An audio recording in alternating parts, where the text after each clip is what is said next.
Bismillahirrahmanirrahim. Assalamualaikum warahmatullahi wabarakatuh. Waalaikumsalam warahmatullahi wabarakatuh. Perkenalkan, kami dari kelompok 3 akan berdiskusi mengenai kalor dan perubahan wujud benda. Sebelumnya, perkenalkan terlebih dahulu anggota kelompok kami. Yang pertama, Septi Awali Nugraheni. Yang kedua, Diah Usi Samsiana. Yang ketiga, Alif Nurfahmi. Yang keempat, Rahima Mulia Asih. Yang kelima, Dewi Mariam Retnosari. Materi yang pertama akan disampaikan oleh saya sendiri. Materi yang pertama adalah pengertian kalor dan pengertian perubahan wujud benda serta pengaruh kalor terhadap perubahan wujud benda. Ya, kalor adalah tenaga panas yang dapat diterima dan diteruskan oleh satu benda ke benda lain secara hantaran atau konduksi atau penyinaran radiasi atau aliran atau konveksi. Kalor juga disebut sebagai energi panas yang berpindah dari benda bersuhu lebih tinggi ke benda yang bersuhu lebih rendah. Kalor biasanya dinyatakan dalam suhu. Dalam satuan internasional, kalor dinyatakan dengan joule. Satuan kalor yang populer atau sering digunakan pada bidang gizi adalah kalori dan kilokalori. Secara umum, suhu benda akan naik jika benda itu mendapatkan kalor. Sebaliknya, suhu benda akan turun jika kalor dilepaskan dari benda itu. Selain itu, untuk mendidihkan air diperlukan kalor. Jadi, untuk mengubah wujud zat cair menjadi gas diperlukan kalor. Kemudian, perubahan wujud benda. Perubahan wujud benda adalah peristiwa perubahan bentuk suatu benda menjadi bentuk benda lain yang berbeda. Setiap benda yang ada di sekitar kita pasti akan mengalami perubahan wujud walaupun tidak terlalu terlihat. Perubahan wujud tersebut termasuk wujud padat, cair, dan gas. Hal ini terjadi karena peristiwa pelepasan dan penyerapan kalor. Perubahan wujud benda ini biasanya terjadi akibat adanya sebuah tindakan terhadap suatu benda seperti pemanasan, pendinginan, dan pengembunan. Kemudian, pengaruh kalor terhadap wujud benda. Seringkali kita temukan kejadian-kejadian menarik di sekitar kita, misalnya saja air yang dipanaskan secara terus-menerus akan berubah menjadi uap. Es jika dibiarkan di atas meja dapat mencair dan kapur barus yang dibiarkan dapat habis tak bersisa. Kejadian tersebut merupakan salah satu contoh pengaruh kalor terhadap wujud benda. Jadi, pengaruh kalor terhadap suatu benda itu selain mengubah suhu tetapi juga perubahan wujud zat. Sebagai contoh, sebuah sendok yang dicelupkan ke dalam gelas berisi air panas, suhu sendok lebih rendah daripada suhu air sehingga energi panas akan mengalir dari air ke sendok. Hal ini mengakibatkan suhu sendok menjadi naik. Dengan demikian, kalor dapat mengubah suhu suatu benda. Satuan kalor dalam satuan internasional adalah joule, sedangkan satuan kalor lainnya yang juga sering digunakan adalah kalori. Satu kalori ditetapkan sebagai banyaknya kalor yang diperlukan untuk memanaskan 1 gram air sehingga suhunya naik 1 derajat Celcius. Sekian dari saya. Kemudian materi yang kedua akan dijelaskan oleh Diah Usi Samsiana. Kepadanya saya persilahkan. Baik, terima kasih Mbak Septi. Untuk materi selanjutnya yaitu macam-macam perubahan wujud dan juga faktornya serta memerlukan atau melepaskan panas. Baik, untuk yang pertama yaitu melebur. Melebur ini yaitu peristiwa perubahan dari benda padat berubah menjadi benda cair. Contohnya yaitu pada es batu yang dibiarkan di ruangan terbuka, kemudian es batu tersebut pasti akan mencair atau ketika es batu dipanaskan. Hal ini juga terjadi pada benda lain seperti besi dan yang lainnya. Ketika dipanaskan atau dibakar dengan suhu tertentu pasti akan meleleh. Hal ini disebabkan karena suhu dari panas yang ada di ada di titik benda tersebut. Kemudian ini adalah peristiwa perubahan wujud yang memerlukan panas atau kalor. Kemudian yang kedua yaitu membeku. Membeku adalah peristiwa yang melepaskan panas. Contohnya yaitu pada peristiwa air yang diletakkan di dalam kulkas. Jadi air tersebut itu melepaskan kalor sehingga titik beku, sehingga air tersebut menjadi beku. Molekul-molekul air tersebut menjadi semakin erat dan semakin jadi beku dan keras. Membeku ini merupakan peristiwa perubahan dari benda cair ke padat. Kemudian yang selanjutnya yaitu menguap. Menguap ini adalah perubahan dari cair ke gas. Peristiwa menguap ini adalah peristiwa yang memerlukan panas. Contohnya yaitu ketika air yang direbus. Molekul-molekul air yang dipanaskan membuat molekul-molekul tersebut menjadi semakin renggang dan berubah menjadi uap air. Peristiwa menguap ini ada faktor-faktor yang menyebabkan. Yang pertama itu adalah memanaskan. Semakin panas,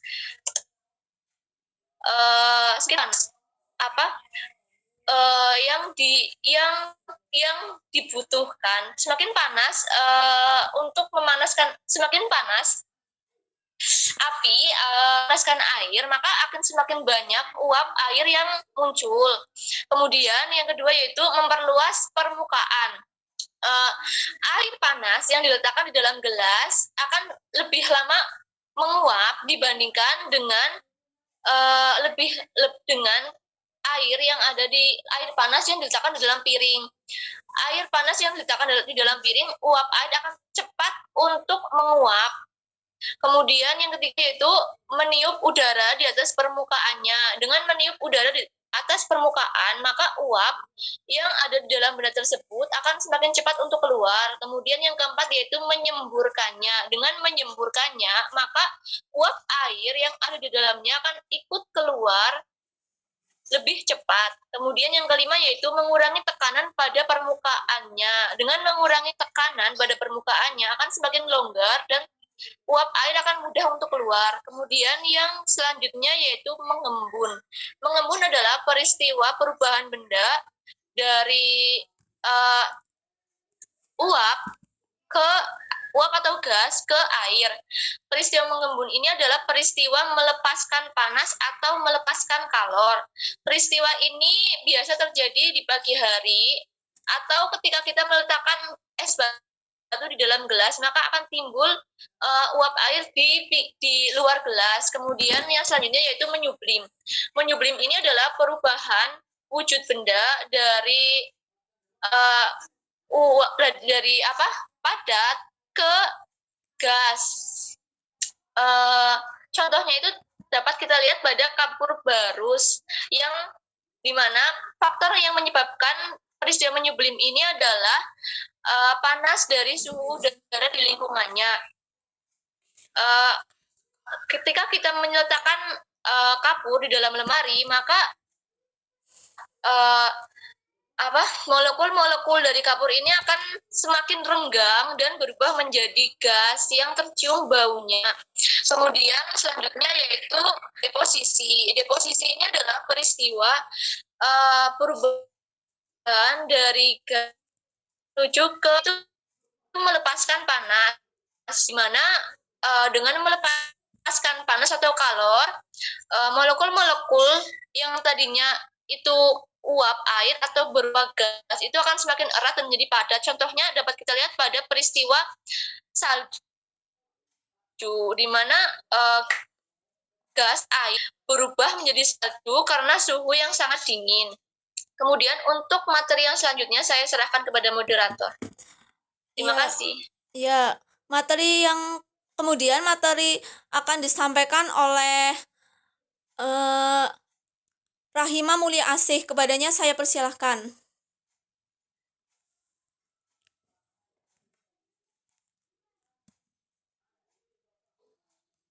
Ya, tersi kepada selanjutnya yaitu ada polarisasi. Yang pertama, Proses perubahan molekul di dalam keadaan cair dengan spontan menjadi gas. Proses ini adalah kebalikan dari kondensasi. Umumnya penguapan atau evaporasi dapat dilihat dari lenyapnya cairan secara berangsur-angsur ketika terpapar pada gas dengan volume signifikan.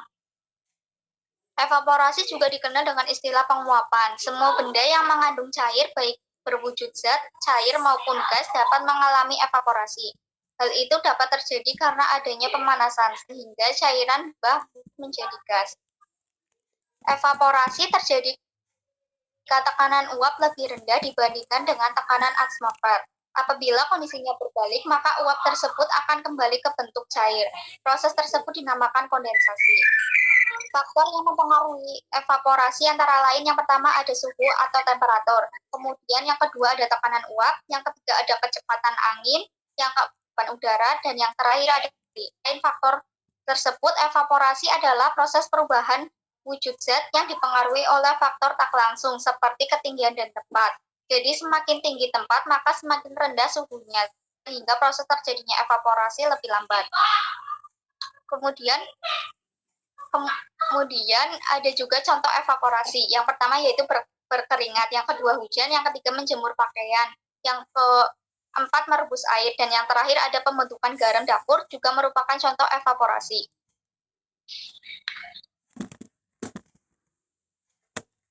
Kemudian kondensasi atau pengumpulan adalah perubahan wujud benda ke wujud yang lebih padat, seperti gas menjadi cairan. Kondensasi terjadi ketika uap didinginkan menjadi cairan, tetapi dapat juga terjadi bila sebuah uap dikompresi menjadi cairan atau mengalami kombinasi dari pendinginan dan kompresi. Dalam ilmu fisika, kondensasi dikenal sebagai proses pengumpulan atau penguapan. Penguapan di dalam fisika artinya perubahan dari suatu zat yang bersifat sementara dan mengubah suatu benda menjadi lebih padat. Cairan yang telah mengalami proses kondensasi dari gas tersebut disebut dengan kondensat. Kemudian, faktor penyebab kondensasi yaitu yang pertama ada ketika suhu berubah secara ekstrim dari panas ke dingin. Yang kedua ada ruangan dengan desain yang tertutup dan jarang terkena paparan sinar matahari akan lebih rentan menjadi tempat terjadinya kondensasi. Yang ketiga, pada daerah yang mengalami penebangan hutan dengan intensitas tinggi akan lebih rentan mengalami kondensasi. Yang keempat, penggunaan aspal di seluruh permukaan tanah. Terus yang terakhir ada pemilihan bahan yang digunakan sebagai pembuatan jendela dan pintu kurang baik sehingga menjadi tempat terjadinya kondensasi. Selanjutnya, dampak kondensasi adalah sebagai berikut. Yang pertama ada terbentuknya awan di langit, kemudian yang kedua adanya perbedaan suhu udara secara drastis, yang ketiga memungkinkan terjadinya hujan, yang terakhir terjadinya konsleting listrik saat menaikkan suhu pada drastis. Di bawah ini ada beberapa contoh-contoh kondensasi,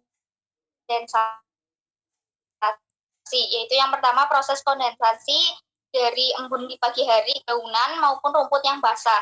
Kemudian yang kedua, titik-titik air atau embun yang muncul di dinding gelas jika gelas diisi dengan air dingin. Yang ketiga, di dalam tenda yang terjadi karena adanya air berbentuk uap sebagai hasil dari proses pernafasan. Dan yang terakhir, terbentuknya titik-titik air melalui pengembunan dari uap air di awan.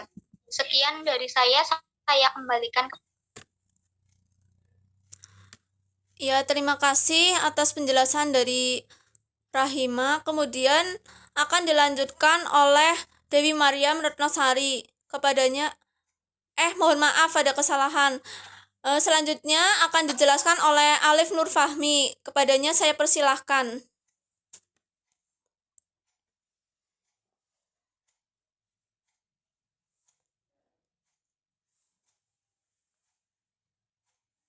Terima kasih Mbak Septi.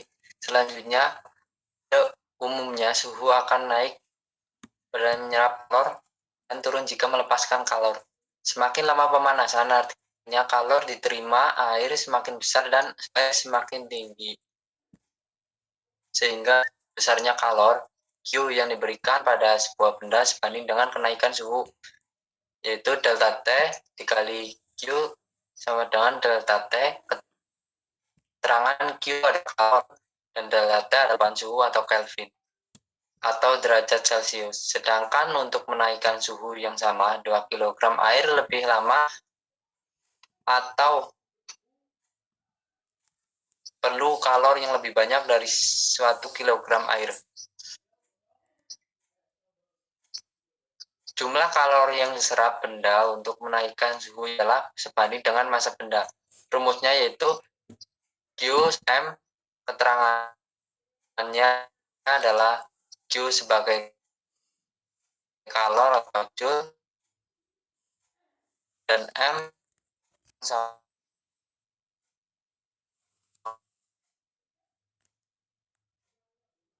jumlah massa zat tetapi jenis zat berbeda. Kalori diperlukan untuk menaikkan suhu tergantung C. Keterangannya adalah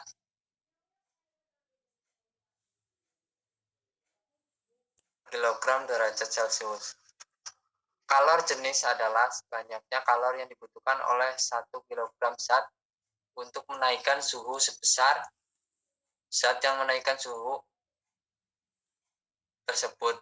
Dari 3 rumus tersebut dapat disimpulkan bahwa kalor yang dilepas atau diterima zat ketika berubah suhunya bergantung pada massa zat, jenis zat, dan perubahan suhu tertentu. Sehingga dapat ditulis yaitu rumusnya Q sama dengan M dikali C dikali delta T. Keterangannya adalah Q sebagai kalor atau joule, M massa zat atau kilogram, dan C kalor jenis atau joule per kilogram derajat Celcius perubahan suhu atau derajat Celcius. Sekian mungkin pemaparan materi dari saya. Saya kembalikan ke moderator. Ya, terima kasih kepada Alif Nur Fahmi atas pemaparannya. Ya, kemudian materi selanjutnya akan dijelaskan oleh Dewi Mariam Retnosari. Kepadanya saya persilahkan.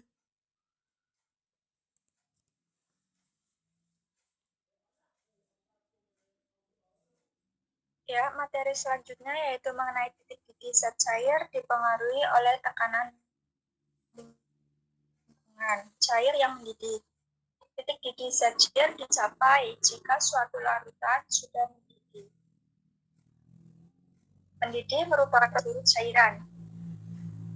Mendidih dapat terjadi apabila tekanan uap cairan sama dengan tekanan barometer. Titik didih suatu zat cair dipengaruhi oleh tekanan lingkungan yang artinya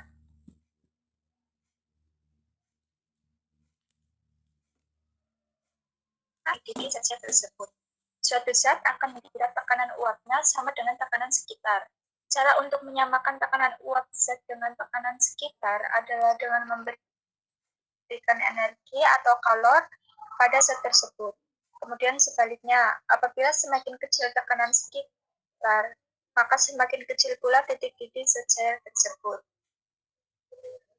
Kemudian selanjutnya mengenai titik lebur zat cair adalah peristiwa perubahan zat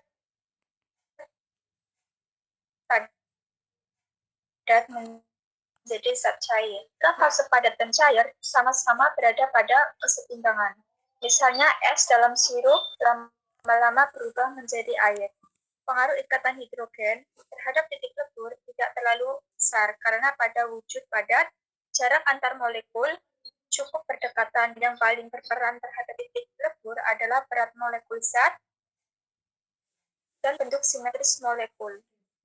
Pemberian tekanan dari memutus hidrogen pada suhu tubuhnya. Misalnya 0 derajat. Kemudian untuk pengaruh ketakmurnian pada titik lebur dapat terjadi apabila ketika es dan air dicampur dengan garam dapur, maka titik leburnya akan menurun di bawah suhu 0 derajat. Garam dapur dapat melebur apabila ada energi atau kalor. Namun, karena kalor tidak berasal dari luar, maka kalor akan diserap melalui es, sehingga suhu campuran es akan menurun meskipun bercampur dengan air. Sekian, terima kasih. Saya kembalikan kepada moderator. Ya, terima kasih kepada Dewi Maryam Retnosari atas pemaparannya. Ya, mungkin cukup sekian dari kelompok kami. Mohon maaf apabila ada kesalahan. Billahi taufik wal hidayah. Wassalamualaikum warahmatullahi wabarakatuh.